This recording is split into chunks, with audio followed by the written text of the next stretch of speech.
Hey everybody, it's me, Cece Trubiak, and I'm back with another installment of Cece's Vinyl Closet. If this is your first time here, well, welcome. Here at Cece's Vinyl Closet, I love listening to old country music on vinyl record and sharing whatever I can glean from that gospel with you guys. And today in particular, I don't want to waste any time. Let's get right into the Anita Carter of it all. Remember back a bit ago when I featured the original Carter family? Well, I love them so much, and of course, along the way in life, I discovered that the Carter sisters and Mother Maybelle had their own separate thing post the original Carter family when they ended as a trio in 1943. Of course, the most familiar of the three Carter sisters for me has always been June Carter Cash, and that familiarity goes way back to my youth in the 1990s. As for the other sisters, I've really only now begun to appreciate their unique contributions to country music.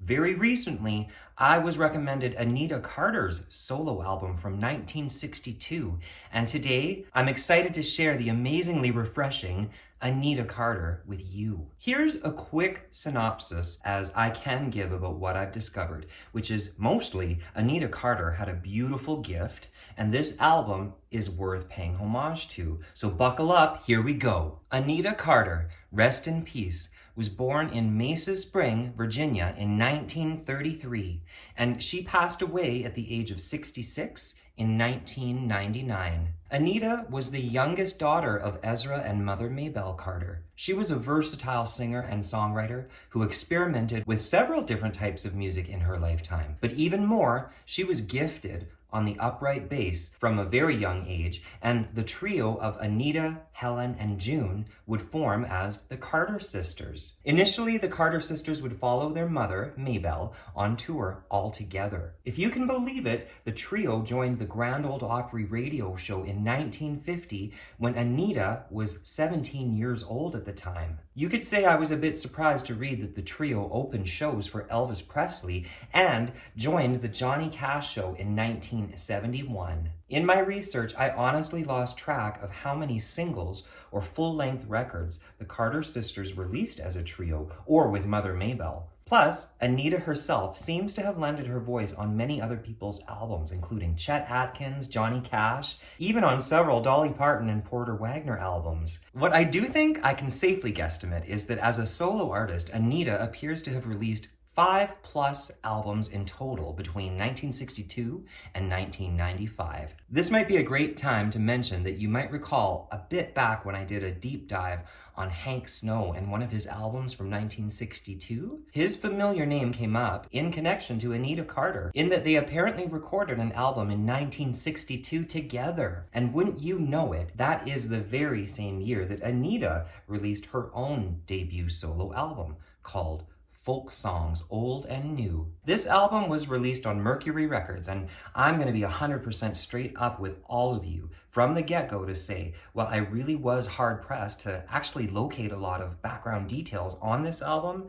I can confidently say that after all the records that I've been listening to in recent months, I'd consider this one a masterpiece. Very well worth any of you seeking out to enjoy in full for yourself.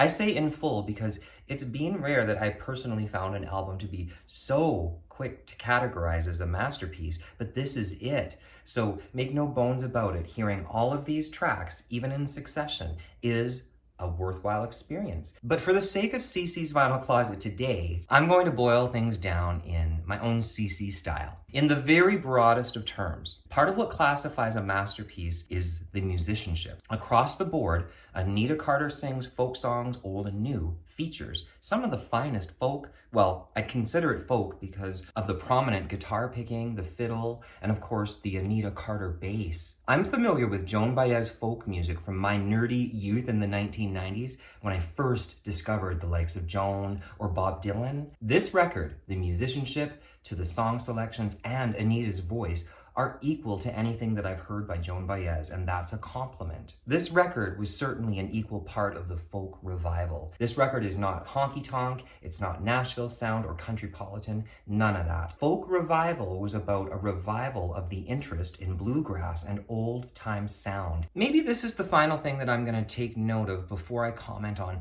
any of the specific songs. This I know, Anita Carter was loved by many, and she certainly supported many other people's work. But she did not appear to have a great deal of luck when it came to making huge hit records or achieving stardom. But many knew she was underrated. Back to this record, 1962. Anita was 29 years of age at the time, and quite frankly, it's probably easiest if I tell you there are three very haunting folk songs. Voice on the Bayous was written by Bob Johnson, and it's quite literally a swampy, dark song with a voodoo storyline. YouTube that one, please. Also, Johnny, I Hardly Knew You was written by Anita herself, and it's also equally atmospheric. However, the top of the cake as far as soul-stirringly dark is Anita's interpretation of her sister June's very own Ring of Fire, which at the time was titled Love's Ring of Fire in 1962. Here's the real tea. After Anita's own version failed to make the charts, Johnny Cash recorded it as Ring of Fire in 1963. So not long after that, his version included all of the Carter sisters, including Mother Maybelle, and his became the smash hit. Please, I implore you to YouTube Anita's version. It's a great interpretation. Balancing out some of the more stirring stuff are some very sweet, yearning songs. The songs Sour Grapes, which is about just that, the experience of sour grapes, and the song My Love, a romantic expression. These ones highlight her more tender maiden side. And the song Fly Pretty Swallow on side 2 is also a song if I don't mention as a highlight, well, it's just a crime. Like I said, the album is all a showpiece. Okay, but now it's time for me to highlight my ultimate favorite takeaways if I had to. I love the song All My Trials because not only am I familiar with having heard Joan Baez sing it, it's lyrically evocative. And hearing it via Anita Carter only solidified my initial response so many years ago. I discovered it's a popular protest song from the late 1950s to early 1960s during the social protest movement. It's really spiritual too. Anita sounds like an angel. So listen to hers if you can track it down. Hush, little baby, now don't you cry. You know your mama was born to die.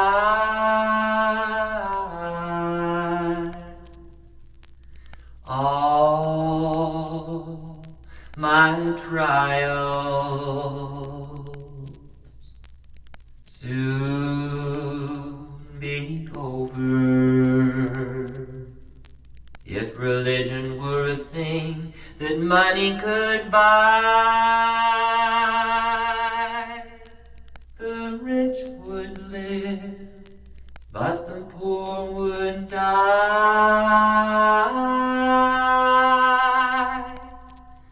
All my trials soon be over. Fair and Tender Ladies is a song written by the Mother Maybelle herself, and it fits that vein of traditional mountain folk music perfectly. What is it about those cautionary tales for young ladies not to fall for the wrong boy for fear that they'll live to regret it? Come all ye fair and tender ladies, take warning how you court young men. They're like a star on a summer morning. They first appear and then they're gone. I'm pretty sure while listening to these songs, I was brought to tears more than once, in the best possible ways. I mean, they say that listening to music increases blood flow to the brain regions that generate and control emotions. And the June Carter penned As the Sparrow Goes, as presented by Sister Anita Carter, triggered my emotions. It's the celestial tones in her soprano voice that I think do it for me ultimately. Please listen to Anita's version. Here's Cece's style. Where you are going, there'll be no chance for a letter to get through. But millions of sparrows fly every day, bringing my message to you.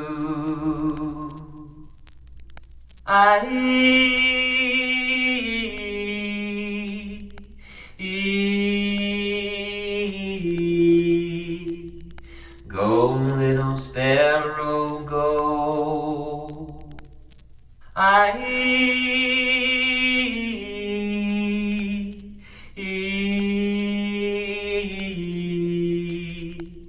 Go, little sparrow, go. As the sparrow goes, so I go, winging my love to you. As the sparrow flies, my heart flies, bringing my love to you. Lover, while you're gone, I'll be beside you. I'll send the sparrow to guide you and keep you from harm. I suppose when it comes to songwriting and stylization, the apple does not fall far from the tree in the case of the Carter sisters, including Helen Carter, who wrote the album's closing song, Satan's Child. This is a straightforward folk country cautionary tale, this time about a raven-haired beauty. Personally, although dark more often than not, I enjoy these simple melodies and narrative stanzas, and here's a taste of Satan's Child. Heed this old folks' tale. In the Tennessee mountains where the hill folk dwell, there is a story that the old folks tell. John Thomas had always been a sweet loving man, till he let Satan's child take a hold of his hand. Satan's child was a raven beauty, heart as black as a raven's wing. Lest you hold your loved ones near you, Satan's child will come between. At the end of this deep dive, I'm reinvigorated. Perhaps it's something about folk country I really enjoy. There's certainly no shortage of brilliant folk country albums. Bob Dylan definitely comes to mind. But my ultimate hope is I turned on at least a couple of new people to what I consider a traditional gold pot of work across the board, all involved. Anita Carter, I cannot wait to hear more of your work, and I'm confident that when I get to listen to the Carter sisters as a trio in the future, I'll be able to pick out your voice with easier pleasure. I know she was revered by many, but what do you guys think? Drop your comments on anything Anita Carter related below, and be sure to hit that like and subscribe button too. Thank you so much for tuning in, and until next week's installment of CC's Vinyl Closet, take care of you and take sweet, sweet comfort in the music.